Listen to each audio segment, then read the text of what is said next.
Hello friends, radical classes पर आप सभी का स्वागत है। आज हम बात करेंगे प्रस्तावना या उद्देशिका के बारे में। इस वीडियो में आपको एम लक्ष्मीकांत बुक का पूरी तरह से निचोड़ मिलेगा। इसे पढ़ने के बाद आपको बुक पढ़ने की भी ज़रूरत नहीं है। देखिए, जब हम उद्देशिका या प्रस्तावना की बात करते हैं तो सबसे पहले हम उसे पढ़ लेते हैं। जो हमारी प्रस्तावना है अपने संविधान की, तो ये स्टार्ट होती है, हम भारत के लोग भारत को एक संपूर्ण प्रभुत्व संपन्न समाजवादी पंथनिरपेक्ष लोकतंत्रात्मक गणराज्य बनाने के लिए तथा उसके समस्त नागरिकों को सामाजिक, आर्थिक और राजनीतिक न्याय, विचार, अभिव्यक्ति, विश्वास, धर्म और उपासना की स्वतंत्रता, प्रतिष्ठा और अवसर की समता प्राप्त करने के लिए तथा उन सब में व्यक्ति की गरिमा और राष्ट्र की एकता और अखंडता सुनिश्चित करने वाली बंधुत्व बढ़ाने के लिए दृढ़ संकल्प होकर अपने इस संविधान सभा में आज तारीख 26 नवंबर 1949 को एतद द्वारा इस संविधान को अंगीकृत, अधिनियमित और आत्मार्पित करते हैं। देखिए, प्रस्तावना के एक एक शब्द से क्वेश्चन बनता है। इसका एक एक शब्द बहुत ज़्यादा महत्वपूर्ण है।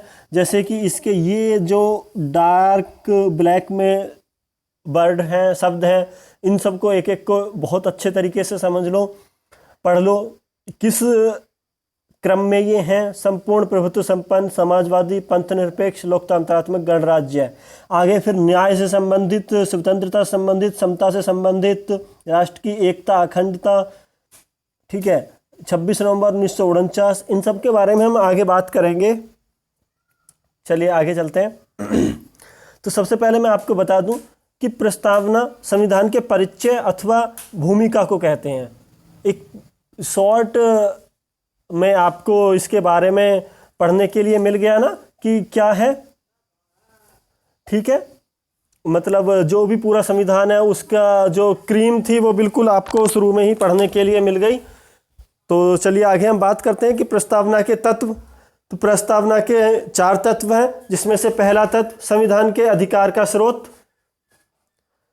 संविधान के अधिकार का स्रोत, प्रस्तावना क्या है? संविधान के अधिकार का स्रोत है। यानी प्रस्तावना कहती है कि संविधान भारत के लोगों से शक्ति अधिग्रहित करता है। तो भारत के लोगों से शक्ति अधिग्रहित करता है। शक्ति किसमें है? भारत के लोगों में। सेकंड, भारत की प्रकृति यह घोषणा करती है कि भारत एक संप्रभु, समाजवादी, धर्मनिरपेक्ष, लोकतांत्रिक व गणतांत्रिक राज्य व्यवस्था वाला देश है। ठीक है। संविधान के उद्देश्य, इसके अनुसार न्याय, स्वतंत्रता, समता व बंधुत्व संविधान के उद्देश्य हैं। फोर्थ, संविधान लागू होने की तिथि 26 नवंबर 1949 का इसमें उल्लेख किया गया, जो हमने अभी पढ़ा था। नेक्स्ट हम जब प्रस्तावना की बात करते हैं तो सबसे पहले मैं आपको बता दूं, ये हम भारत के लोग से शुरू होती है। प्रस्तावना किन शब्दों से शुरू होती है? हम भारत के लोग। बहुत इंपॉर्टेंट क्वेश्चन आया हुआ है प्रीवियस ईयर में। आधार क्या है इसका? उद्देश्य प्रस्ताव। हमने जब संविधान सभा पढ़ा था तब भी बात की थी। उद्देश्य प्रस्ताव पंडित जवाहरलाल नेहरू द्वारा लाया गया था। ठीक है। स्रोत क्या है इसके? अमेरिका और ऑस्ट्रेलिया। अमेरिका से जो इसकी लैंग्वेज है और जो इसकी धारणा है वो ऑस्ट्रेलिया से ली गई है। कुछ शब्द जो अभी हमने पढ़े थे, संप्रभु, सोवरन, समाजवादी, सोशलिस्ट, धर्मनिरपेक्ष, सेक्युलर, लोकतांत्रिक, डेमोक्रेटिक, गणतंत्र, रिपब्लिक, ये इसी क्रम में याद होने जरूरी हैं। आप इसके लिए याद रख सकते हो SSSDR, SSSDR। ठीक है। आगे हम इन्हीं सब शब्दों पर चर्चा करेंगे, एक तरफ से इन शब्दों को समझेंगे। संप्रभु, समाजवादी, धर्मनिरपेक्ष, लोकतांत्रिक, गणतंत्र, एक एक करके। ठीक है। हम बात करते हैं संप्रभुता। संप्रभुता मेनली 2 तरह की होती है, आंतरिक और बाहरी। आंतरिक और बाहरी। आज भारत संप्रभु देश है, आंतरिक और बाहरी भी। ठीक है। बहुत से देश ऐसे हैं जो हो सकते हैं जो आंतरिक तो संप्रभु हो लेकिन बाहरी संप्रभु ना हो। राज्य के तत्व में भी संप्रभुता, एक राज्य के 4 तत्व होते हैं, ये मैंने आपको पिछले वीडियो लेक्चर्स में बताया है, जिसमें संप्रभुता एक राज्य के तत्व में आती है। ठीक है। और संप्रभुता 2 तरह की होती है, लेकिन इसके 3 इसके बेसिक टाइप हैं। जो है वास्तविक यानी रियल संप्रभुता, नाम मात्र की संप्रभुता और लीगल कानूनी संप्रभुता। जो वास्तविक संप्रभुता है वो प्रधानमंत्री में निहित होती है, क्योंकि राष्ट्र की सारी शक्तियां किसके पास होती हैं? प्रधानमंत्री के पास। वास्तविक संप्रभुता में, नाम मात्र संप्रभुता में जो राष्ट्रपति होता है वो नाम मात्र के लिए होता है, और कानूनी संप्रभुता ये संविधान द्वारा। तो एक क्वेश्चन आप बहुत इंपॉर्टेंट कि भारत की संप्रभुता कहाँ निवास करती है, तो इसका जो आंसर है वो भारत के लोगों में। भारत की संप्रभुता निवास करती है भारत के लोगों में।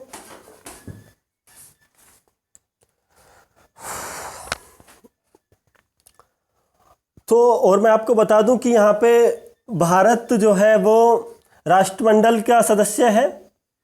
तो जो राष्ट्रमंडल का सदस्य है वो 1949 में बना, लेकिन इससे भारत की संप्रभुता पर कोई भी असर नहीं पड़ता। साथ ही भारत संयुक्त राष्ट्र में भी सदस्य है। तो संयुक्त राष्ट्र में सदस्य भारत 1945 में बना, और इससे भी भारत की संप्रभुता पर किसी भी तरह का कोई इफेक्ट नहीं पड़ता है। नेक्स्ट, समाजवादी। तो ये समाजवादी शब्द 42वें संविधान संशोधन अधिनियम 1976 द्वारा जोड़ा गया है, और समाजवादी शब्द इससे पहले भी हमारे संविधान के नीति निर्देशक सिद्धांतों में भी ये मौजूद था।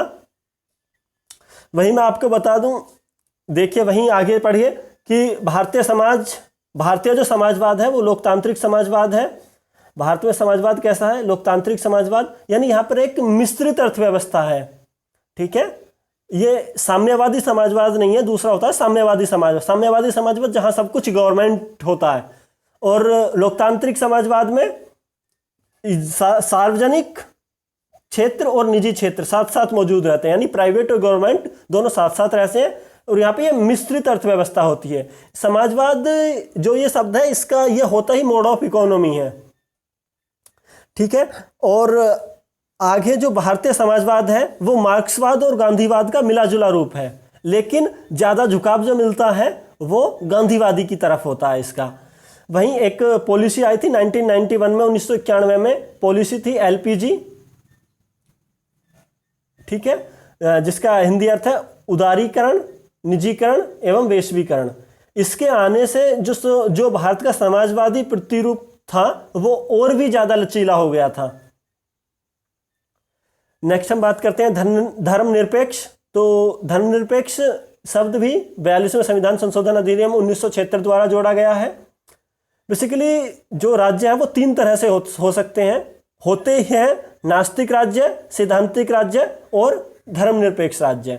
नास्तिक राज्य जो बोलेंगे वो वे राज्य हैं जो धर्म विरोधी होते हैं, जो पूरी तरह से धर्मों का विरोध करते हैं, जैसे कि चीन। सिद्धांतिक राज्य ऐसा राज्य जिसका अपना कोई विशेष धर्म होता है। ठीक है, श्रीलंका, पाकिस्तान सबसे बेस्ट एग्जाम्पल है इसके। धर्मनिरपेक्ष राज्य, इस तरह के राज्य का कोई विशेष धर्म नहीं होता, यह धर्म के मामले में तटस्थ रहता है।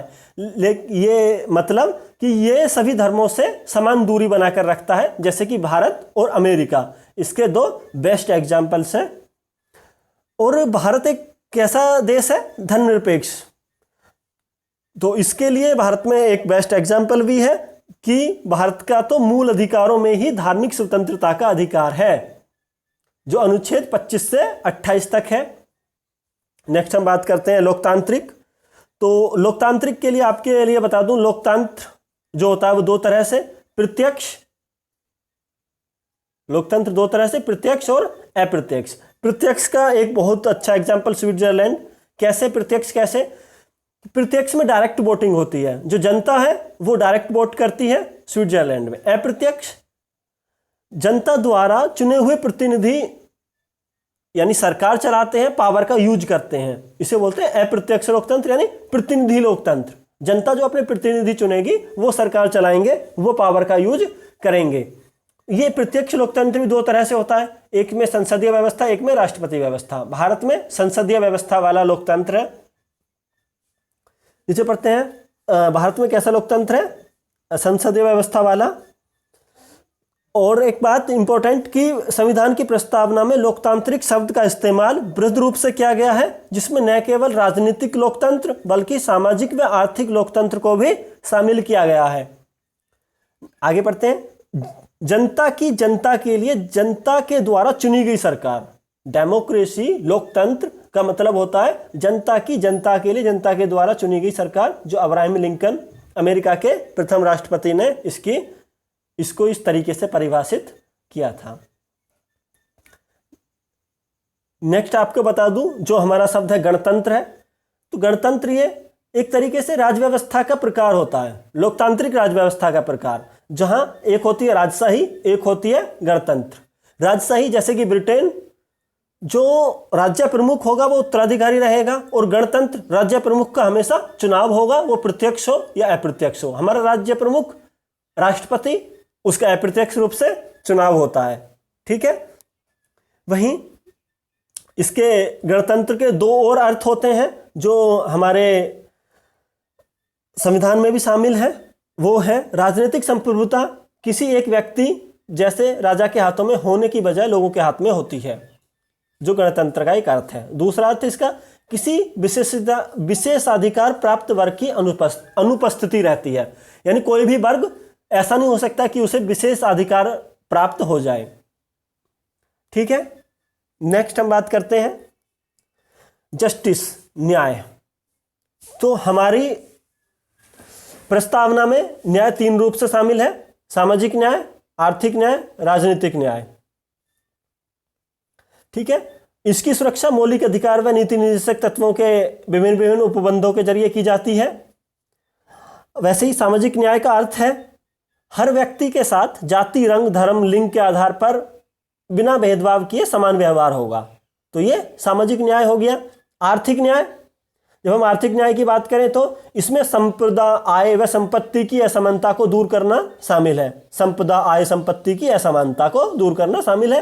राजनीतिक न्याय, तो राजनीतिक न्याय का अर्थ हर व्यक्ति को समान राजनीतिक अधिकार प्राप्त होंगे, चाहे वो राजनीतिक दफ्तर में पहुंच हो या अपनी बात को सरकार तक पहुंचाना हो, पूर्ण रूप से उसे राजनीतिक न्याय मिलेगा। साथ ही एक और इंपॉर्टेंट बात, जो ये न्याय की भावना है जो हमारी प्रस्तावना में है, ये न्याय की जो भावना है ये रूसी क्रांति से ली गई है। मोस्ट इंपॉर्टेंट चीज है रूसी क्रांति, यानी रूस की क्रांति जो 1917 में हुई थी, वहां से ये हमारे प्रस्तावना की भावना जो है, न्याय की भावना, वो वहां से ली गई है। आगे बात करते हैं स्वतंत्रता। स्वतंत्रता का अर्थ क्या होता है? तो स्वतंत्रता का अर्थ लोगों की गतिविधियों पर किसी प्रकार की रोक टोक की अनुपस्थिति तथा साथ ही व्यक्ति के विकास के लिए अवसर प्रदान करना। व्यक्ति के विकास के लिए अवसर प्रदान करना। तो प्रस्तावना हर व्यक्ति के लिए मौलिक अधिकारों के जरिए, ठीक है, मौलिक अधिकारों के जरिए विचार, अभिव्यक्ति, उपासना, धर्म और विश्वास की स्वतंत्रता प्रदान करती है। ठीक है, इसे सुरक्षित करती है। ये बहुत इंपॉर्टेंट, ये स्वतंत्रता जो है प्रस्तावना में वो 5 तरह की है, लेकिन वही स्वतंत्रता अगर मौलिक अधिकारों की बात करें तो अनुच्छेद 19 में स्वतंत्रता 6 तरह की है। और जो हमारी प्रस्तावना में स्वतंत्रता, समता और बंधुत्व के आदर्शों को फ्रांस की क्रांति 1979 से 1799 की ईस्वी में जो हुई थी वहां से लिया गया है, स्वतंत्रता, समता और बंधुत्व के आदर्शों को। नेक्स्ट समता की बात करते हैं, इक्वलिटी।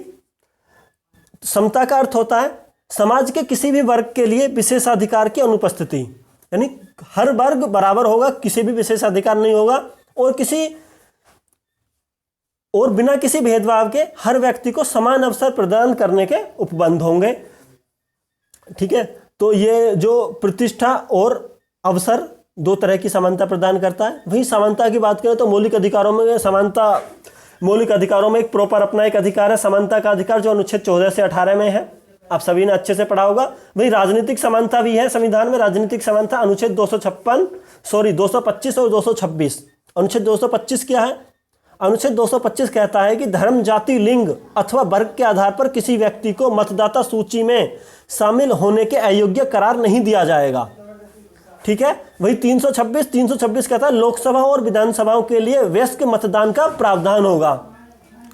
और वहीं समानता एक जगह राज्य के नीति निर्देशक तत्व अनुच्छेद 39 में भी है।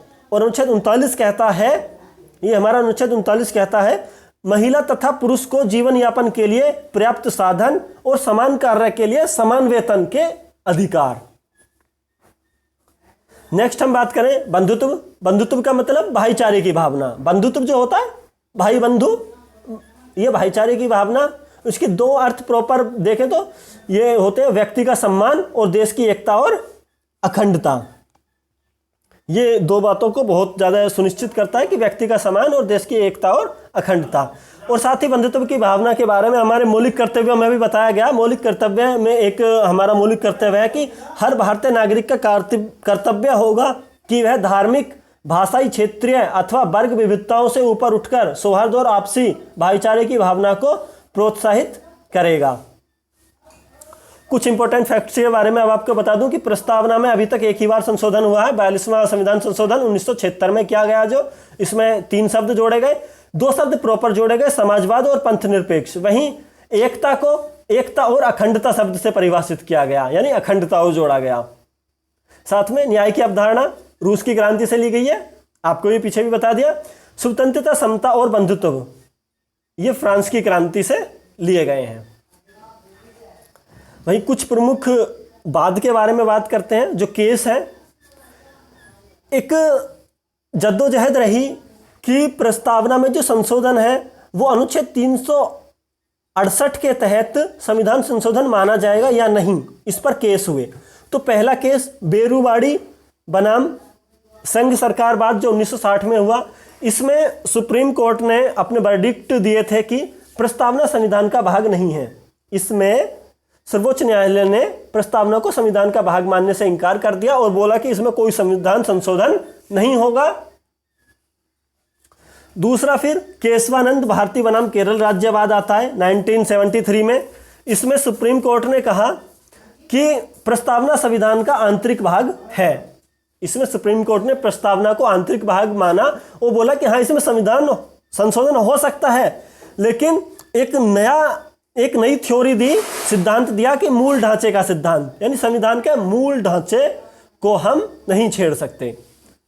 मेन बात कि इस वाले बाद में बेरूवाड़ी में प्रस्तावना को संविधान का भाग नहीं माना, केशवानंद में प्रस्तावना को संविधान का आंतरिक भाग माना गया। नेक्स्ट और कुछ महत्वपूर्ण तथ्यों के बारे में बात करते हैं कि प्रस्तावना न्यायालय द्वारा परिवर्तनीय नहीं है, यानी जैसे हम मूल अधिकारों के लिए न्यायालय में जा सकते हैं, वैसे ही प्रस्तावना से संबंधित किसी भी बात के लिए हम न्यायालय में नहीं जा सकते।